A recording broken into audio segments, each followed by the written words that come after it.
नमस्कार साथियों, स्वागत है आप सभी का। तो आज की क्लास में हिंदी व्याकरण के कुछ महत्वपूर्ण प्रश्नों के बारे में पढ़ेंगे जो एग्जाम में आपसे पूछे जा सकते हैं। तो चलिए ज़्यादा समय न लेते हुए आज की क्लास को शुरू करते हैं और देखते हैं पहला प्रश्न। तो देखिए, पहला प्रश्न है, जो शब्द संज्ञा व सर्वनाम की विशेषता बताते हैं उन्हें क्या कहा जाता है? तो राइट आंसर यहाँ पर हो जाएगा ऑप्शन डी। जो शब्द संज्ञा व सर्वनाम की विशेषता बताते हैं उन्हें विशेषण कहते हैं। अगला प्रश्न है, दो वर्णों के मेल से होने वाले विकार को कहते हैं। ऑप्शंस दिए गए हैं, प्रत्यय, बी समास, सी संधि या ऑप्शन डी उपसर्ग। तो यहाँ पर राइट आंसर क्या होगा? दो वर्णों के मेल से होने वाले विकार, विकार को कहा जाता है परिवर्तन। दो वर्णों के मेल से होने वाले परिवर्तन को या दो वर्णों के मेल से होने वाले विकार को क्या कहा जाता है? तो राइट आंसर होगा ऑप्शन सी, संधि कहा जाता है। याद रखिए। अब देखिए अगला प्रश्न है, निम्न में से अंतःस्थ व्यंजन है। ऑप्शंस दिए गए हैं। तो राइट आंसर यहाँ पर क्या होगा कि निम्न में से अंतःस्थ व्यंजन कौन से होते हैं? तो याद रखिए ऑप्शन डी राइट आंसर हो जाएगा। ये चारों ही व्यंजन अंतःस्थ व्यंजन कहलाते हैं, जिसमें आता है य, र, ल और व। याद कर लीजिए, यह प्रश्न पूछा जाता है, व्याकरण का काफी महत्वपूर्ण प्रश्न है परीक्षा के लिए कि अंतःस्थ व्यंजन कौन कौन से होते हैं। तो य, र, ल और व ये चारों ही व्यंजन अंतःस्थ व्यंजन कहलाते हैं। अगला प्रश्न है, निम्न में से अल्प प्राण वर्ण कौन से हैं? ऑप्शंस दिए गए हैं। आपसे पूछा गया है कि अल्प प्राण वर्ण इनमें से कौन सा है? तो देखिए, प्रत्येक वर्ग का पहला, तीसरा और पांचवा वर्ण, आपको पता होगा कि प्रत्येक वर्ग का पहला, तीसरा और पांचवा वर्ण अल्प प्राण वर्ण होता है। तो इस तरह से राइट आंसर होगा ऑप्शन सी। क वर्ग के अंतर्गत आता है। पहला वर्ण है क और तीसरा वर्ण है ग, और पहला, तीसरा और पांचवा वर्ण प्रत्येक वर्ग का अल्प प्राण वर्ण कहलाता है। याद रखिएगा, पहला, तीसरा और पांचवा वर्ण अल्प प्राण वर्ण होता है। तो ऑप्शन सी बिल्कुल राइट आंसर हो जाएगा। अगला प्रश्न है, निम्न में से ऊष्म वर्ण है। ऑप्शंस दिए गए हैं और पूछा गया है कि ऊष्म वर्ण कौन कौन से हैं। तो यहाँ पर राइट आंसर क्या होगा? देखिए, पहला ही विकल्प सही हो जाएगा।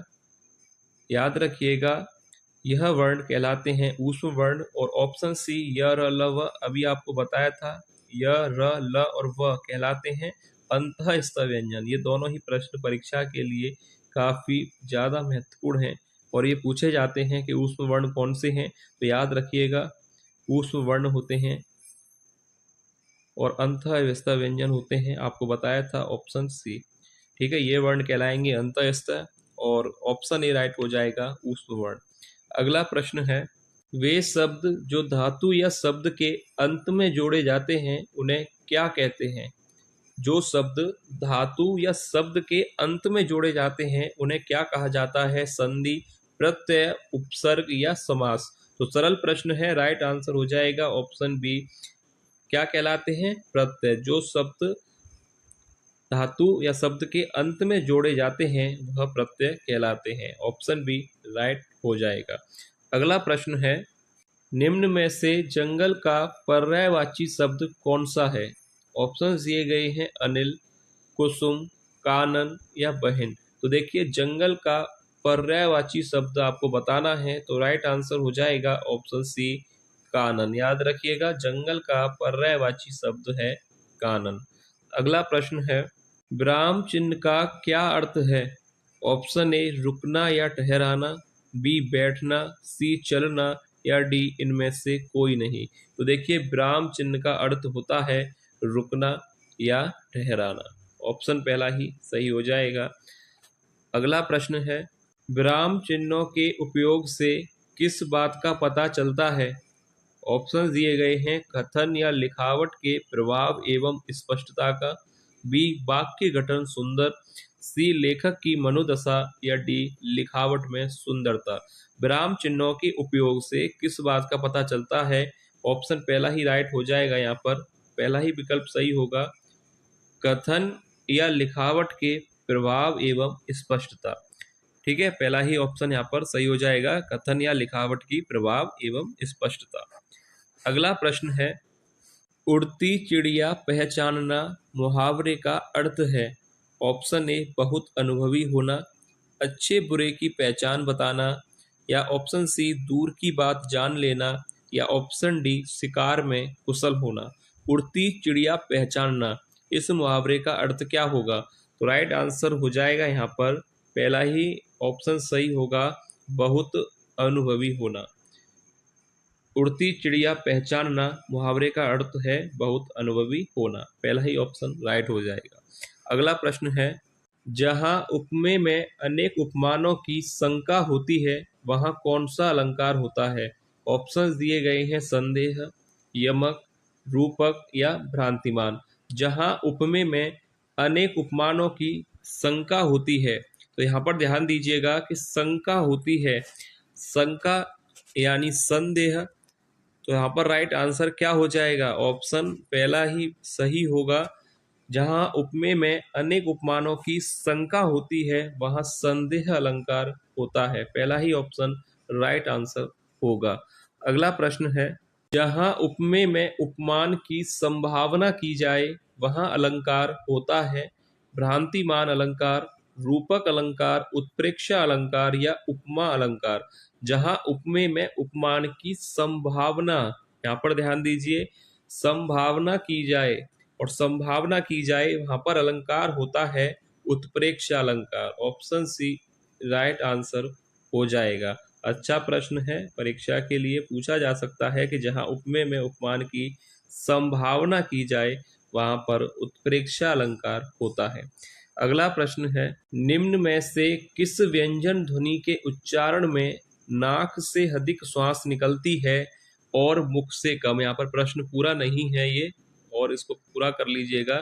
प्रश्न कंप्लीट है कि निम्न में से किस व्यंजन ध्वनि के उच्चारण में नाक से अधिक श्वास निकलती है और मुख से कम? ये कंप्लीट है प्रश्न, में यहाँ पर पूरा कर दूं, और मुख से कम। तो आपको ऑप्शन दिए गए हैं, तो राइट आंसर आपको बताना है कि कौन सा सही होगा। तो देखिए राइट आंसर क्या होगा, इस परिभाषा के हिसाब से सही उत्तर हो जाएगा यहाँ पर व्यंजन पूछा गया है तो बी और डी तो राइट आंसर होगा नहीं। निम्न में से किस व्यंजन ध्वनि के उच्चारण में नाक से अधिक श्वास निकलती है और मुख से कम? ऑप्शन सी राइट हो जाएगा, अनुस्वार। ऑप्शन सी याद रखिएगा, अनुस्वार एक व्यंजन ध्वनि है और अनुनासिक जो है एक स्वर ध्वनि है, तो इसलिए ऑप्शन डी सही नहीं है, ऑप्शन सी राइट होगा, अनुस्वार। इंपोर्टेंट प्रश्न है, इसको भी एक बार अच्छी तरह से आप लोग देख लीजिए। अगला प्रश्न है, क्रिया का रूप किसके अनुसार बदलता है? महत्वपूर्ण प्रश्न परीक्षा के लिए, क्रिया का रूप किसके अनुसार बदलता है? ऑप्शन दिए गए हैं पुरुष, लिंग और वचन, या ये तीनों। तो राइट आंसर क्या होगा कि क्रिया का जो रूप है वह किसके अनुसार बदलता है? तो राइट आंसर यहाँ पर होगा ऑप्शन डी, यह तीनों, यानी पुरुष, लिंग और वचन, इन तीनों के अनुसार ही क्रिया का रूप बदलता है। तो राइट आंसर हो जाएगा ऑप्शन डी। अगला प्रश्न है, काल के बोध का संबंध किससे होता है? ऑप्शन ए वचन, क्रिया, संज्ञा या अव्यय। तो देखिए काल के बोध का संबंध किससे होता है? तो राइट आंसर हो जाएगा ऑप्शन बी, क्रिया से। काल के बोध का संबंध किससे होता है? क्रिया, ऑप्शन बी राइट आंसर होगा। अगला प्रश्न है, निम्न में कौन सा शब्द तुर्की भाषा का है? चाय, रिक्शा, कमरा या कैंची। तो आपसे पूछा गया है कि तुर्की भाषा का शब्द बताना है आपको, तो राइट आंसर हो जाएगा ऑप्शन डी, कैंची जो है तुर्की भाषा का शब्द है। चाय चीनी भाषा का शब्द है, रिक्शा जापानी और कमरा जो है पुर्तगाली भाषा का शब्द है। तो राइट आंसर यहाँ पर क्या होगा कि तुर्की भाषा का कौन सा है? कैंची। अगला प्रश्न है, अनुनासिक व्यंजन का अन्य नाम क्या है? ऑप्शंस दिए गए हैं चंद्र बिंदु, या बी निर्नुनासिक, सी चांद बिंदु, या डी सिर्फ बिंदु।